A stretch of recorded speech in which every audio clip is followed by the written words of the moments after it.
Hi everyone, my name's Ant and welcome to the Millers Matters podcast, which is the first official podcast, isn't it? The first official podcast. I'm with my close friend and colleague Trudi Race, and we're going to talk a little bit about mental health.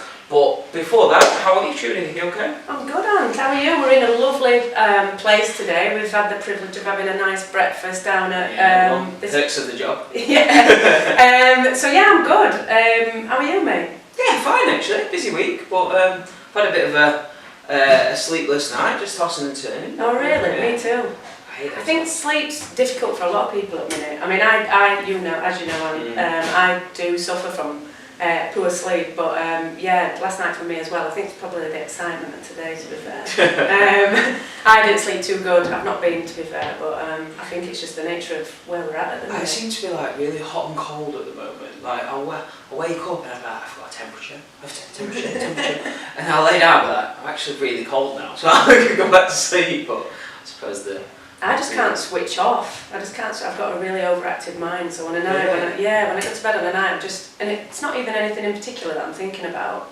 Just thoughts racing, like even going through today the podcast and what we're going to discuss and stuff like that. Have you got any sort of things in place that you do to try and help that? I know a lot of people say it's really good if, like in my situation, when I feel like that, I have to get up and I'll write it all down, even if it's on like a post-it note or inside of my bed or whatever, because then I just feel like I get it out and then I can.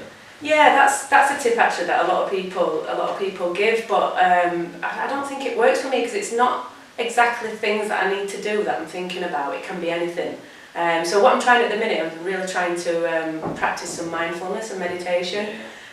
Which I'll be honest with you, I'm finding quite difficult, but just practicing concentrating on my breathing when I'm in bed, trying to kind of clear my mind and switch the thoughts off. And usually, 9 times out of 10, if I'm concentrating on my breathing, eventually I drift off and I wake up in the morning. So it's all. Don't count any sheep there. No. But yeah, I think you know we're in a really strange time at the minute, and I think you know people are struggling. Let's be open about it. People are finding it difficult to sleep. People are becoming increasingly anxious, and I think as well everybody's had a different experience with lockdown. Yeah. You know, you can talk to them, and I think that's really important to acknowledge as well. I think you know some people. Like lockdown's been not great, but you know it's been a chance for them to reconnect with their families, spend more time at home. Everything's slowed down. They've invested in their health a little bit more, so been doing more exercise, etc. And then you know there's people that have had a really tough time with it. You know they might have lost their jobs, or just you know their mental health has been affected by it. So. And this is sort of the idea, isn't it, that we've been speaking about, and this is why we have done the sort of Millers Matters podcast, because the idea is that through these podcasts we can interact with different people around the community and ultimately address some of these topical issues that are going off in and around Rotherham, like mental health, like COVID, but then also bringing together all the facilities and people around us that can really make a difference, and this is why we're sort of here today, isn't it? Absolutely, yeah. So me and Ant, if you've not gathered already, we're really passionate about kind of our community, bringing people together, promoting cohesion, but also challenging stereotypes as well. So we're hopefully going to use these podcasts to interview some really interesting people, a lot more interesting than me and Ant, and to you know get them out there and promote the good work that they're doing, but also to ask questions. You know, ask anything really. And if there's anybody out there that you know wants to ask any questions on our podcasts, then we'll give you an email address at the end of here, and you can write in with your questions to ask people, guests that are up and coming on the podcast. So we're really excited about it, aren't we? Yeah, we don't know where it's going to go. We're complete novices. If anything, it means that we get to sit in this really lovely room at, is it HYGGE? Yeah, we're not sure how you pronounce it. We're at this place. HYGGE? HYGGE. I think it's HYGGE. HYGGE. It's a Rotherham town centre anyway. Lovely little really cafe, loads of great food, loads of great coffee, and like we said, if worst comes to worst, we get to sit in here and have a nice coffee anyway. And actually, just a little bit of a shout out to the guys down here. It's connected to Rotherham Rise, which is a domestic abuse charity. So all their profit from coffees and food that you eat down here goes back into the charity, domestic abuse charity. So if you've not been, get yourself down here. We'll give you a little bit of a tour of it later as well, because it is a really, really nice setting.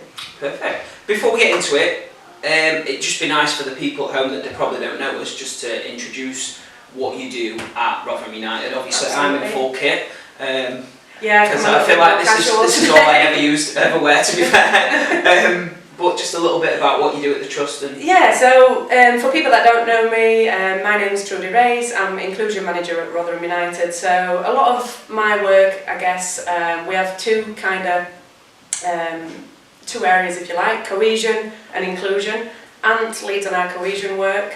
Just recently we've stolen from another department and he's never going back. So, and then I have another guy called Richard who works with us, who leads on inclusion. And a lot of the stuff we do basically is working with the underrepresented groups in Rotherham.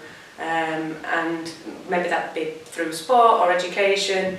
We engage with these people. My passion personally is around mental health. So we do we do quite a few sessions for adults with mental health issues. We've recently started working with CAMS, so every week I have the pleasure of doing an online fitness class for CAMS. Nice. Not really, I dread it every single week. It is way out my comfort zone, but you know what, you've got to step outside. It's hard enough doing fitness in any walk of life, but doing it over a Zoom whilst you're sat at home has to be like the ultimate test of fitness. And the worst thing is, you can't see the young people. Yeah. So for all I know, and probably, they just sat there looking at me, jumping up and down, thinking, what is this woman doing? But yeah, hopefully somebody benefits from it. If just one person benefits from it, then that's good. So, I don't know, we do all sorts, don't we? We work with a group of refugees as well. We've done projects building Stronger Britain together. Anything really that promotes cohesion, that brings the different beautiful, diverse people of Rotherham together and helps with a more cohesive society, I guess. And I feel that last sort of sentence just gets lost a lot in Rotherham, that we do live in such a diverse area, and yes, for all its flaws, just like any place in the world, but we do live in a very vibrant, diverse area with a lot of passionate young people, a lot of passionate people like yourself. Yeah. It's nice to see. Yeah, absolutely, and hopefully these podcasts will be bringing some of these beautiful people in and raising awareness of the good work that they're doing and the contributions to society. Go across to you a little bit. So my name's Anthony Bayou. I've had sort of two stints at Rotherham. One, I worked on the NCS project, which is a project for young people aged 15-17, which involves a lot of sort of residential activities, taking them out of school, informal learning, all that kind of stuff. I then worked at Wales High School for a little bit as a boys' skill ambassador, which was working with vulnerable and hard to reach young lads to try and get them. It's really good actually. I really enjoyed it. Just trying to challenge these young men to do better and be better and hopefully achieve something that they didn't think was possible. Shout out to Wales High School. Yeah. And then I've come back obviously to work with, I worked at NCS a little bit, but working a lot with the education department on their Positive Pathways programme, which is sort of very similar to Wales, taking young kids out of school but involving them in education that's a bit sort of suited to their capabilities and doing it in a much more informal way. Involving a lot of sport and different activities, and then obviously having the joy of working with you over in Inclusion and Cohesion, which I'm loving the chance to work with a totally different diverse set of young people. So I feel like throughout my year as a youth worker, I'm working with so many different diverse areas, and hopefully we can just build on that to just create change and achievement throughout young people's lives. So it's like I can write that down. Oh yeah, much more scripted than mine. So let's talk about the elephant in the room. That is COVID-19. Is there any elephants anywhere?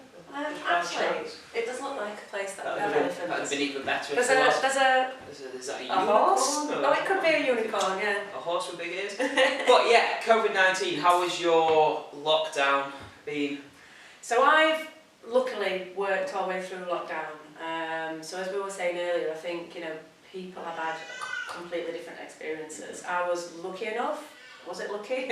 Lucky enough to continue working, so I had that structure in my day and stuff. But still, even with that structure, there's been times where you get down and it's hard. You know me, I'm always trying to be positive and spreading good vibes, as are you. But even the most positive of people, I think, will have been impacted by this. What about? I mean, you had a slightly different experience. Yeah. I got through it, which is the main thing, and I think for me, like you said, it's hard to. I found it hard to be positive for other people when you don't feel that positive about that situation you're in. And I'm not saying I had a bad lockdown. I was at my partner's sort of family's house at that moment in time, and we had an incredible lockdown, being able to sit and eat dinner together and, do you know what I mean, really spend that time, because obviously we'd been travelling a little bit before that, so we'd not seen them for such a long period of time. So having that set time of these are the people that you are with, and that catch up was absolutely incredible. See, I was completely different to that, because I live alone. Well, I've got a housemate now, but during the lockdown I lived alone, so other than me and my cat Roman. But in a sense that was nice as well, to just have some me time and to be able to, everything slowed down, didn't it, for a while. And I spent, I tried to keep active and do exercise on a daily basis. But yeah, I would say overall, we got through it, as you've just said. Highs, lows, you never really knew what. It was quite scary at the beginning, right? When panic buying was happening, and it sort of went from nothing to something, didn't it? Yeah. Like I remember when it all sort of the first time I remember seeing it. Like I said, we were travelling, so me and my partner was in Thailand, right. And obviously Thailand and China are very close together. So we were watching it on the news and not really thinking anything of it. And it was only when we then got our flight home where everyone on the plane had a mask on, and we had to sit for 35-40 hours on this flight home with a mask on. Yeah. But then when we arrived in the UK, no one had a mask on. So it was quite a contrast in, is it a thing, is it not a thing? And then we started working, and then all of a sudden, I just remember this day just being like, everyone go home. And it just sort of went from everyone living this normal life to within a few days this lockdown thing. But it was mad, absolutely mad. What about your highs then? What would you say your high was of lockdown? I just laughed then, because as soon as you said that, I had an image of, do you remember when everybody was doing like the little concerts out of jelly babies? Yes, yeah. And I did, as you know, I'm a massive Oasis fan, and I did staged a little Liam Gallagher concert, clearly bored, on my own. And then I couldn't throw the jelly baby away, that was Liam Gallagher, so I kept it for a while. And I felt like Tom Hanks in Castaway with Wilson, but I had a Liam Gallagher jelly baby, and I used to. This is what it was like living on my own. And I used to like put the jelly baby at the side when I was like cooking for myself, and just it was. That is so cute. So cute or I feel like you should like put it into like a keychain or. It's gone. It's gone. I kept him. Please tell me you didn't eat it. No, I kept him, but I don't know what happened to him. I don't know if the cat's ate him. He's gone. He's literally going to be like under an oven, like, just watching you cook or something like that. But yeah, there was some strange moments. I think we'll call them highs. But I think, doing things like, obviously everybody did the online quizzes and stuff, and I arranged one for all our family, so that were really nice to see, like, aunties and uncles that I've not seen in ages, and like you've just said, reconnecting with family. I loved the fact that everybody was on the same level, so it didn't matter what background you came from, what status you had, how much money you earned, etc. Everybody was kind of in the same position, and I think the clapping for the NHS and everything were fantastic, and it was nice and emotional to see people pulling together, people coming together and helping each other. And I mean, what did we do? Fast forwarding a little bit, we did all the shopping for people, prescription. Yeah, we were walking dogs. I remember Axel actually the big Alsatian. German Alsatian. Sorry, Alsatian? Yeah, it was an Alsatian, not a German Shepherd. Sorry, but I remember turning up for the first time, and he was I'd communicated with the woman.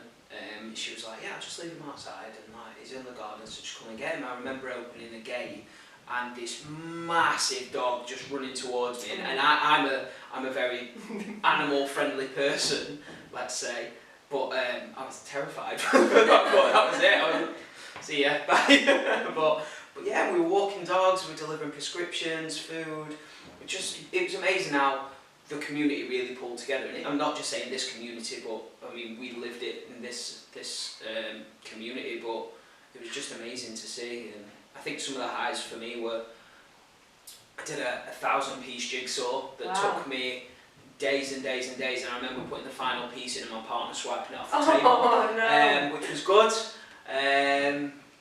But I just think it was nice just to have that self-check-in, and I feel like that's something that I'm sure we'll talk about when we go on to the mental health part, but it's very difficult when you live a life that is full of jobs, and you're running here and you're racing to get to this point, and you're eating your dinner really quickly because you've got A, B, C, D, E to do, picking kids up from school, whatever. It's very hard to regulate yourself and go, you know what, how am I feeling right now, and have I given myself the time to do a jigsaw or read a book or even create a concert out of jelly babies? Do you know what I mean? These are the things that I feel like if we put into place more, mental health in ourselves will become better. Yeah, absolutely. I totally agree. I think, you know, it's really important for us to find that time in our busy days and busy schedules to just have a minute for us and to do something that we enjoy. And I think probably a lot of people have maybe found new things that they enjoy during lockdown, and hopefully, you know, continue to make that time to do them.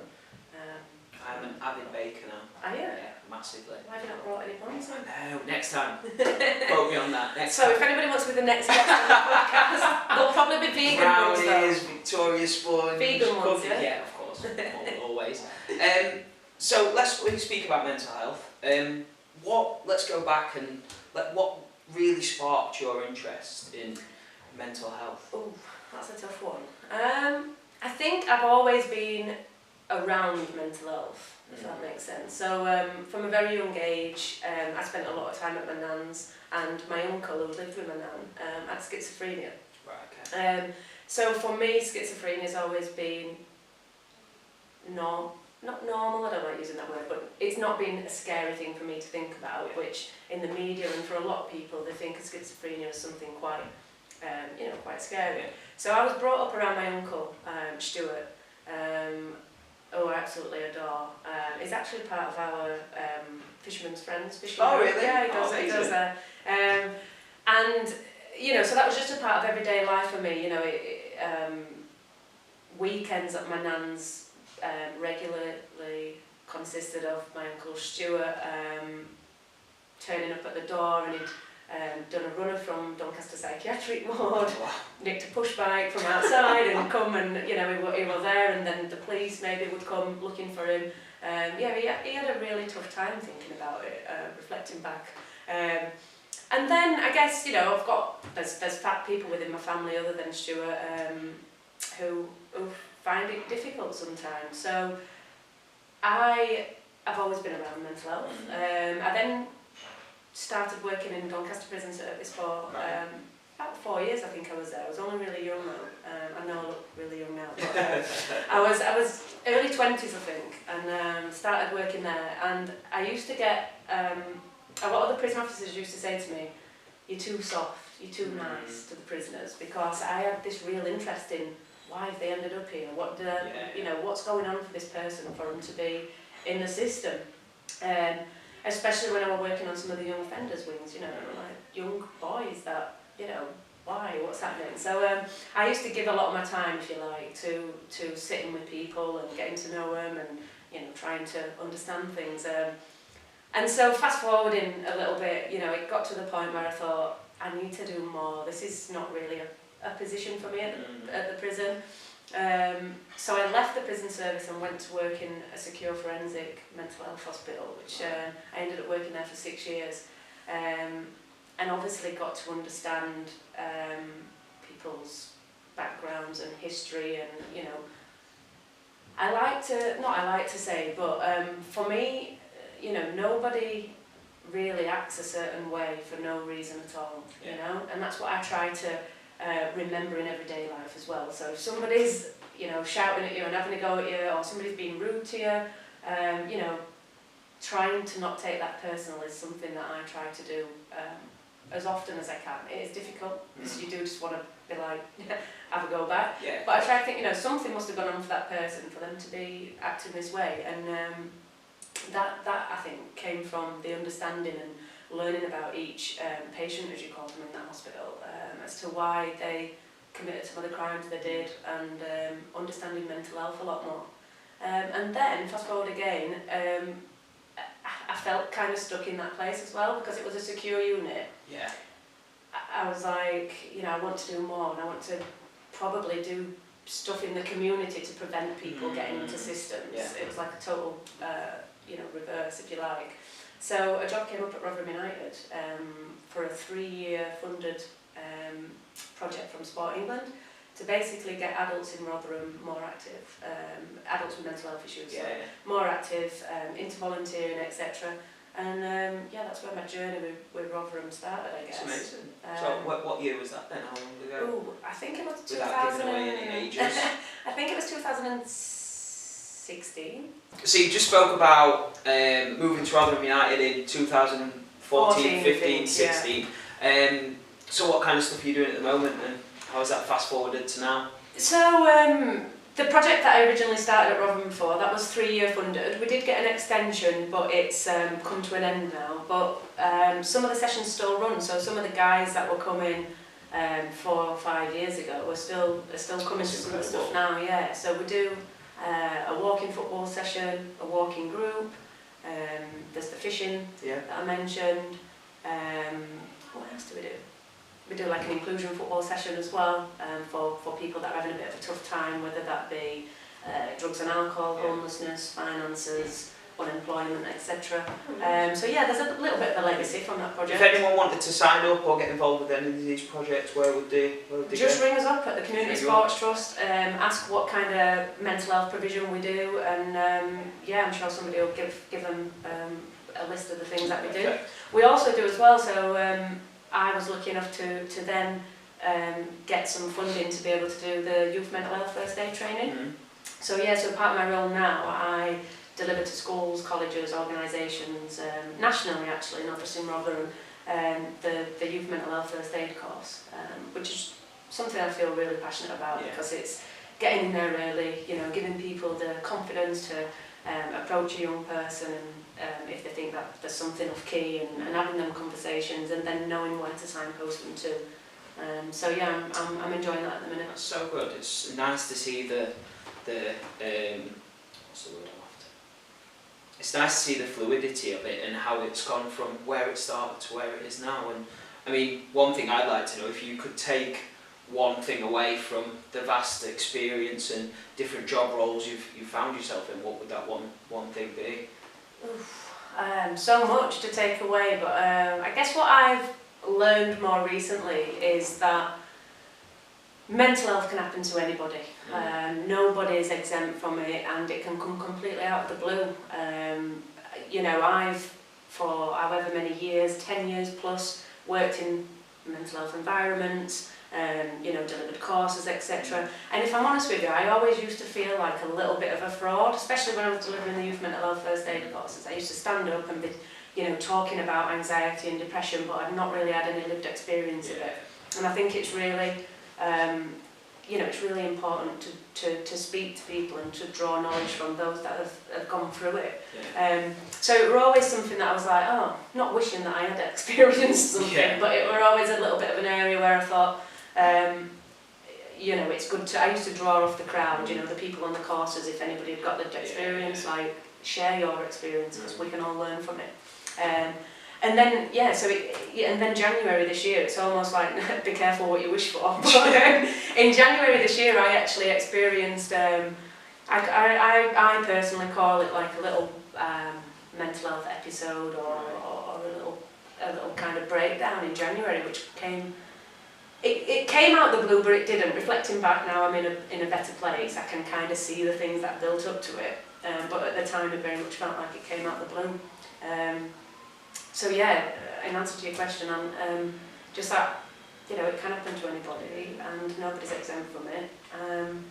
And I know you don't mind me asking, which is part of this podcast and part of why we are sat in this room. But what happened in that January? Yeah, with your episode. With my episode, yeah. So for anybody that's done kind of any mental health training, if anyone's ever seen the stress container model before, which basically for anybody that's listening that doesn't know, it's that we've all got a stress container, and stressors come into our container on a daily basis. We can't eradicate that, you know, there's stressful things that happen. But it's important to do things that relieve the stress out of the container, otherwise it overflows. And I think for me in January, my stress container definitely overflowed.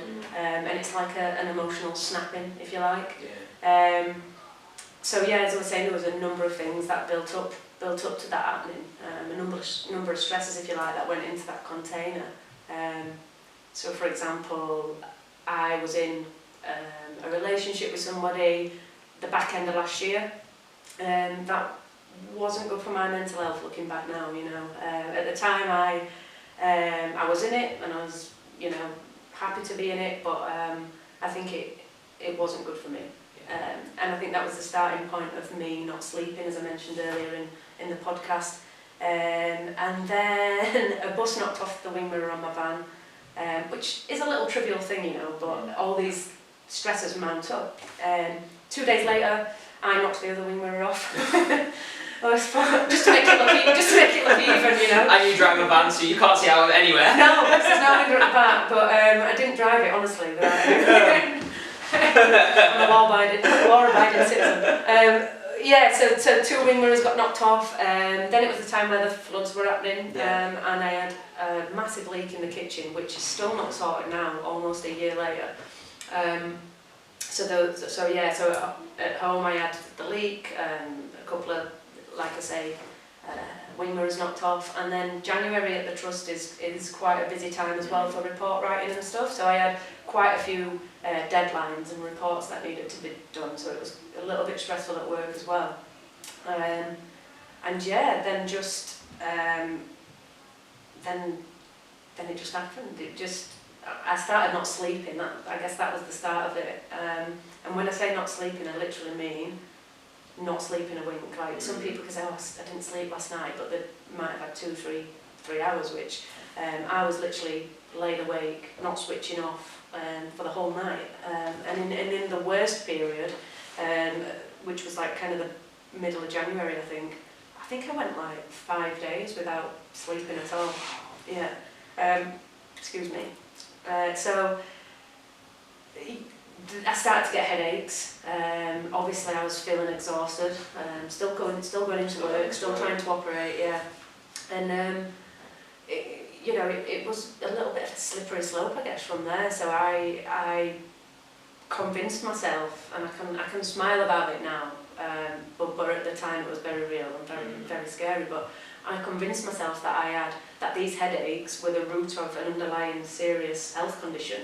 To the extent that I thought I was dying. Literally believed I'd got something severely wrong with me. I was dying. I planned to sell my house, to move back in with my mum, for financial stability. There was one occasion when I turned up at Montague Hospital in Mexborough with a backpack packed with my phone charger, work diary, some comfy clothes, and I literally thought, right, I'm going to go to the hospital, tell them about these headaches, they're going to do a scan, an emergency scan there and then, and keep me in overnight, and that's why I packed the bag. That is mad. How all those little stresses that people go through on an average day just build up to that key moment. I think to be honest, the root of it was the not sleeping. If I get a good night's sleep, I can feel like 18 years old. Yeah. But that period of time where I wasn't hardly getting any sleep, I think it just messed with my mind a little bit. And your mind, like I keep saying, is quite a powerful thing. So yeah, I turned up at the hospital with a bag packed, and obviously the lady, bless her, on the front desk just advised me to go back to my GP and speak to them. So I left the hospital. I remember at the time just feeling really sad and feeling like, God, is this what it's like for somebody that's experiencing difficulties to try and get help?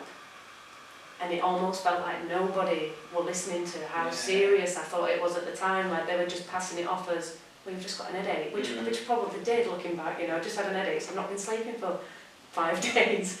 But when your mind's in that way out, you know, all I guess I wanted was somebody to reassure me that I was looking for reassurance, but I wanted somebody to just say it's okay, you know, and to actually just give me a little bit of time. But it were almost like the lady at the hospital, and I've mentioned the hospital's name now, but I feel a bit bad, but it's just like a tick list and then a kind of pad down on the table and get yourself off to the doctors. It's true though, isn't it? Like, I know you mentioned the hospital, but if every time someone came into a hospital with a headache, do you know what I mean?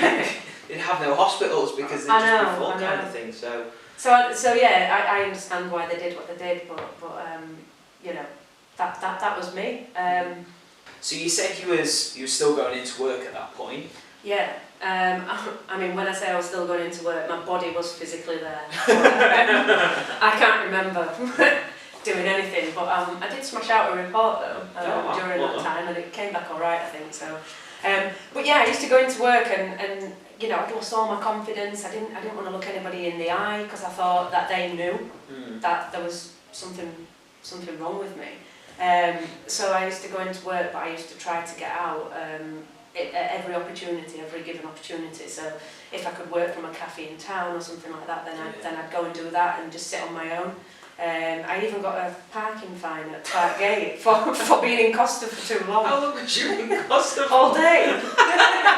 But I never knew that you. I should have contested it actually, because I were actually sat in Costa drinking and eating and just working. But I paid it in the end. But yeah, it was a strange time, and I don't think. I mean, correct me, I don't know if you know any different, but I don't think anybody knew that was going off for me. I was openly speaking about not sleeping because I had to you know, to my boss and stuff. But so in a way, when lockdown came, it was a bit of a blessing for me because everything slowed down, and you know, as we've discussed, you know, for me, it was a chance to kind of recover from what the stress levels that I'd had. From the experience I've had with working with people with mental health issues, and just sort of my slight bit of experience struggling with mental health over the years, what advice would you give to someone who I find quite difficult? What I've found over those years is that some people want to talk about it, but they don't quite understand what's going on within themselves to then relate that to someone. So what kind of advice would you give to that person? So I guess there'd be kind of two bits of advice. One for the person experiencing the mental health difficulties would be find somebody who you can talk to. For me, a massive turning point was speaking to one of my good friends, Kizzy, opening up to her and telling her about what I was experiencing. And luckily enough for me, you know, Kizzy's quite a knowledgeable girl when it comes to mental health. She's experienced her own difficulties. You know, she's studying counselling, etc. So her response was you know, textbook. And yeah, so I guess, sorry, going back to your question, find somebody who you can open up to.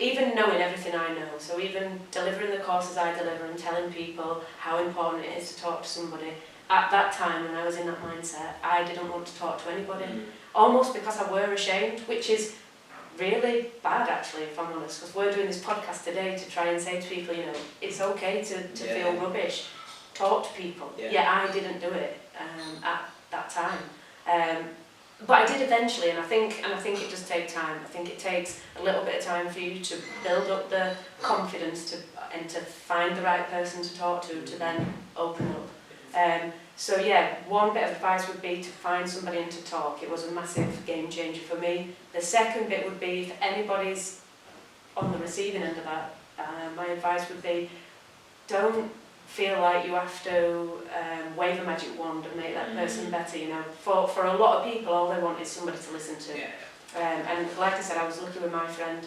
You know, she just listened to me. She said, you know, the right things at the right time.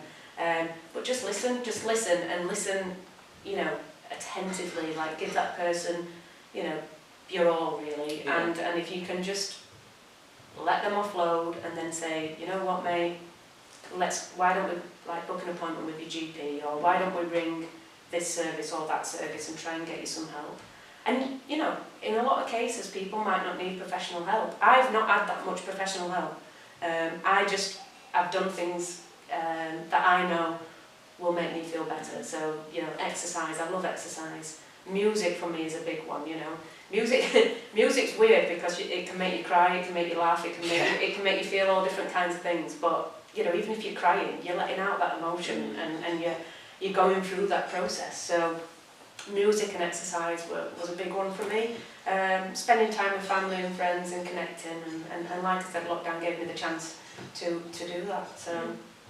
And I think that there are two massive things there, and like you said, it is okay to have mental health, and it is okay to go about your business, and I think people need to realise that just as much as realising mental health as a whole. And I love the point you said about sort of active listening, and in those situations, if you are on the receiving end, you don't have to have all the answers, and you don't have to specifically ask all the questions. It is just about being aware of that environment. And one other thing is, as well, is just to be mindful when you're listening that whatever that person's telling you is real to them, and it's distressing to them. So you might have your own opinion, like for example me just opening up and saying about thinking I was dying, you know.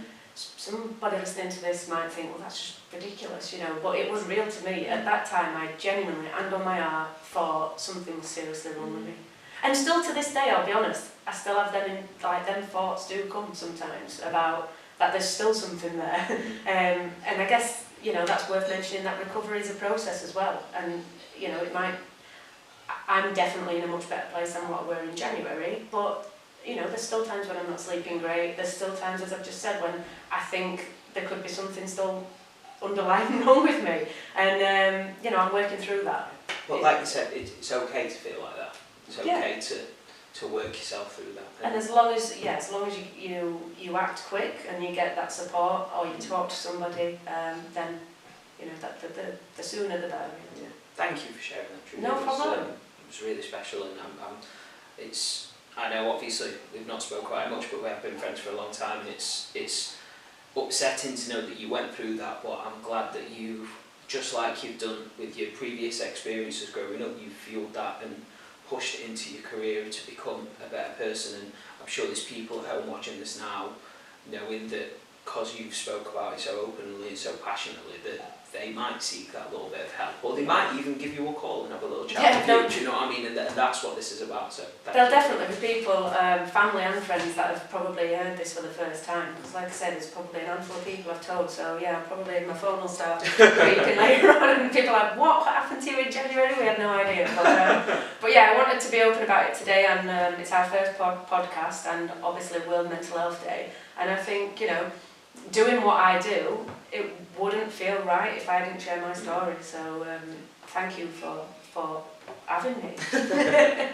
So I understand you've just done a fundraising project for mental health. I have, yeah. So me and my good friend Sarah Murphy, we both feel really passionate about suicide prevention and mental health. So we decided to raise some funds for Rotherham Samaritans.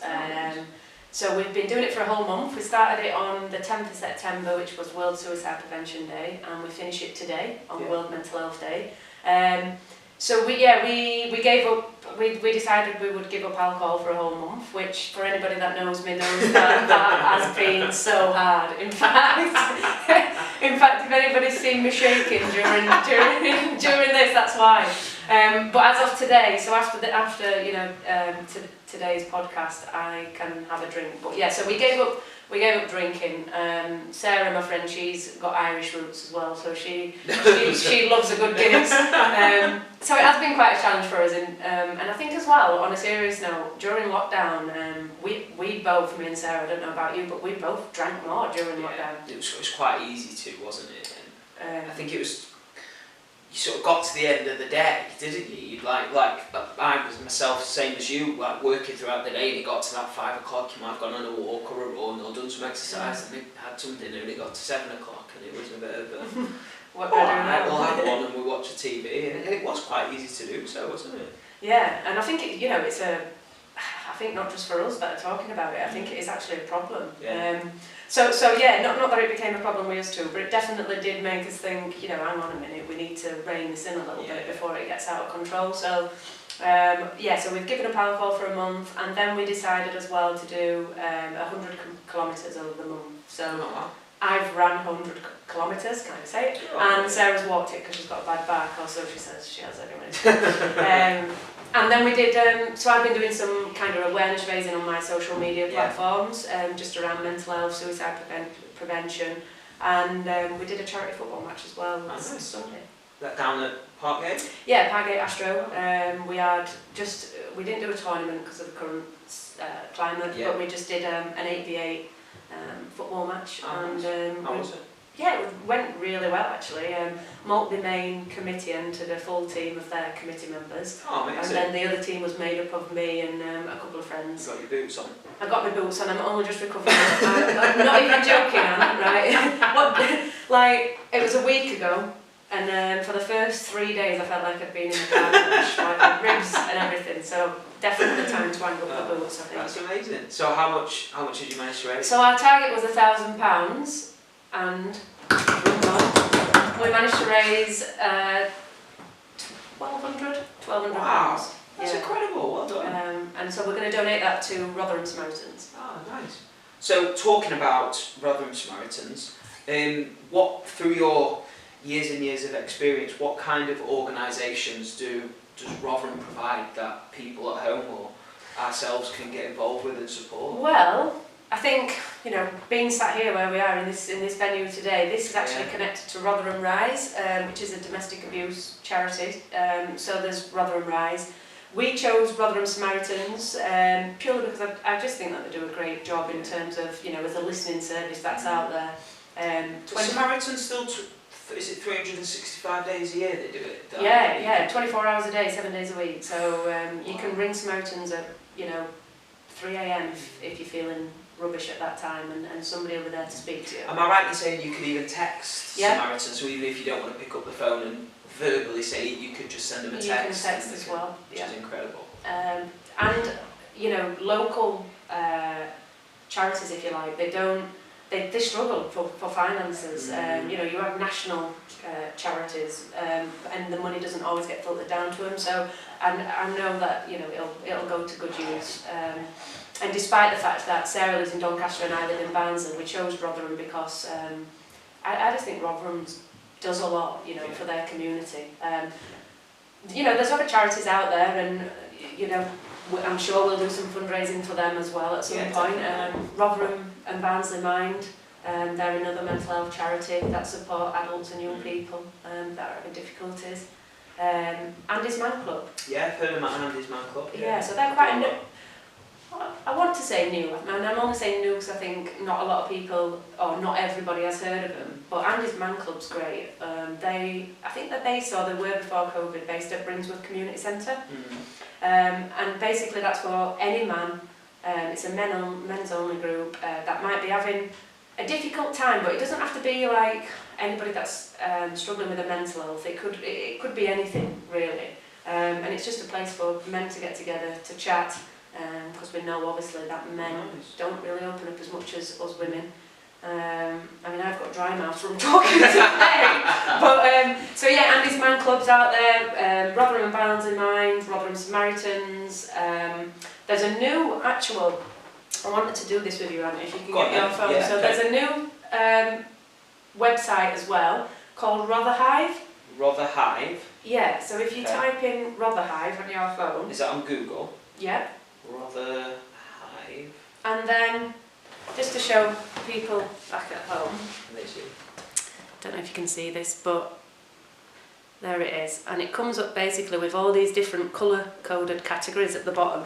Oh, and there's help and advice there for anything from alcohol to bereavement, carers advice, gambling, domestic abuse, drugs, homelessness, mental health, and suicide prevention. So that's quite a useful tool. Wow, that's amazing. The other one is if you type in Hub of Hope. Is this on Google as well? I think there is an app to this one though. Hub of Hope. Hub of Hope, and Yeah. click on it, and it should come up with an orange background. Are you on it? There. So it'll look- might be better. So it's like this. Alright, okay. And basically, for anybody that's doing this, Oh, yeah, got doing it. this at home, are you on? So it says enter your postcode or address, and basically, if you enter, let's do a Rotherham postcode, S611. Oh, so it comes up with like all the different services in that area. Yeah. So basically, it'll come up with all the services that I've been mentioning. That's what's come up. Andy's Man Club is at the top. You've got Bassett Law Mind, Barnsley Mind, Rotherham, Barnsley Mind, Freed Beaches, Aurora Wellbeing Centre, Samaritans Rotherham. Yeah, so it's quite a useful thing as well if you're supporting a young person, because you might not know what's in their area, but if you just get the young person or the adult's postcode, put it in, you can at least give them some straight away information of services to take away. I think I didn't know that was a thing. We should we'll put the links sort of in the description or in the comment section for people to click onto that, but that's incredible. Yeah. I know another one I found out about a couple of months ago is actually Talk and Train, which is down at, is it the old Paleo gym in the stadium? And they were saying that one of the sessions they run is they come in and they do a circuit session. And the idea is that as you are either lifting weights or running on spot, or skipping or doing burpees, anything like that, if at any point you want to have a breather, say you're doing a minute of burpees but you can only handle 30 seconds, that's fine, but for those extra 30 seconds you have to be stood talking to a friend or talking to the person next to you. So it is obviously raising the attributes of a young person or any person, by getting that exercise in, which is helping with the mental state, but then also encouraging that conversation in a time where you can, and it's quite easy to do it, because I suppose some people in that situation will go, alright, well, I'll do 10 seconds, but I want to talk to a friend for 50 seconds instead. But I suppose it depends how you want to get involved. I think that's a really good initiative actually. I think it's so important for people to connect with others and to talk to people. There's the 5 Ways to Wellbeing campaign that Rotherham Council have been getting out there, which is, watch me get this wrong now, but you've got Be Active, which is one of the 5 Ways to Wellbeing, and these are 5 things that are proven and evidence-based, proven to better your mental health. So being active, we know physical activity. We both work in sports, we both play sports ourselves, and it has a massive effect on your mental health. If you can get up and do something, even going for a walk or gardening or anything like that, just do something where you're active. So you've got Be Active, Connect, so that's all about connecting with other people, talking to people, spending time with family, grandparents, etc. Help me out with these. Be Active, Connect, you've got Keep Learning. So, there's evidence that while ever you're learning new things, and I guess it again in lockdown, I picked up the guitar a few times, I don't know if you did. A few people tried to learn different languages, didn't they? My partner learned a bit of Italian. Really? Yeah. Did you do anything? No. So FIFA for me. Keep practicing. Yeah, that's learning. So Be Active, connecting with people, keep learning. Give is one of those as well, so that's all about kind of giving your time, and that could be just by listening to somebody, or it might be doing random acts of kindness. I know in lockdown my Nan and Grandad, God bless them, they were shielding for quite a while, for quite a long period of time, and they're still petrified, bless them, now of leaving the house. So I took a little lemon drizzle cake up, left it on the doorstep because they weren't letting anybody in the house, etc. And just wrote on a little post-it note, like a little cute message, just to let them know they were being thought about. But so give. Whenever you do something nice for someone else, it automatically makes you feel good. And it helps with your mental health. And then the 5th one, I always forget. It's something along mindfulness. Take notice. There we go. So about, as you were saying, I think earlier in the podcast, Dan, we live in this busy world where we're rushing from one place to the next, and we don't really you know, I can be driving to work sometimes and not even remember the route when I've got there. But you know, there's times where I think, right, stop thinking about what you've got to do when you get to work and just enjoy the ride to work. Look at the, you know, the trees, look at the changing in seasons or whatever, and be mindful and present in that moment. And you completely feel in a different mood when you get to work, rather than if you're driving there thinking, right, I've got this to do, that to do. So yeah, take notice is all about slowing down, being present in the moment. The thing I like about the 5 ways of wellbeing is that they're things that everyone in different walks of life can do quite easily. Do you know what I mean? It's not a matter of running 100k, it's about doing what you are capable of doing, and even if it's just doing a few laps of your garden or walking to a friend's or family's house instead of driving the car next time. It's really quite easy, and it's proven, like you said, that with those little things in place you can build up a better mental health for yourself, and hopefully the people around you can value that as well. Yeah, absolutely. They're really easy to do. If you forget what we've said, go on to Rotherham Council's website, 5 Ways to Wellbeing, and it's all on there. Perfect. I think just before we finish, I'd just like to know any sort of takeaways or little bits of sort of knowledge you can share with the community of Rotherham, and if anyone's watching this at home thinking, you know what, I can relate to that, I've been through that, what would be your sort of takeaway tips? So I think a couple of things that I mentioned earlier. So if there is somebody out there that's struggling with their mental health, please talk to somebody.